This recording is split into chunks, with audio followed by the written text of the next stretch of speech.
ठरलं तर मग या मालिकेच्या पुढील भागात आपण पाहत असतो की अखेर आता वंदना सुद्धा घरी आलेली असते आणि ती इथे म्हणत असते की याच मुलीने माझ्या मुलाचं आयुष्य उद्ध्वस्त केलं, त्याला लहानपणी जाळून.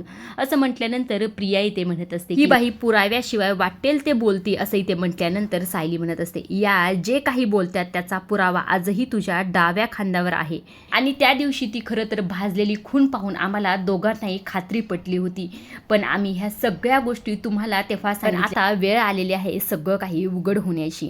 आपल्या सगळ्यांच्या आयुष्यात प्रिया म्हणून आलेली ही मुलगी, आपल्या घरामध्ये तन्वी किल्लेदार म्हणून राहणारी ही मुलगी खरं तर सदाशिव आणि मैनावती लोखंडे यांच्या घरात जन्माला आली बबली लोखंडे आहे. अखेर सायली आणि अर्जुनने प्रियाचं हे सत्य सगळ्यांना सांगितलेलं असतं. हे प्रियाचं रूप पाहून, हे सत्य ऐकून खरं तर सगळ्यांनाच खूप मोठा धक्का बसलेला असतो.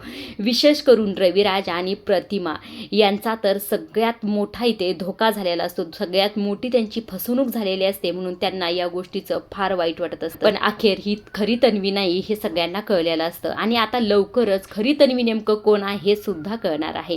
आजच्या पुरतं एवढंच. अशा डेली मालिकेचे अपडेट जर तुम्हाला जाणून घ्यायला आवडत असतील तर आपल्या चॅनलला जरूर सबस्क्राईब करा आणि तोपर्यंत पाहत राहा ठरलं तर मग. धन्यवाद.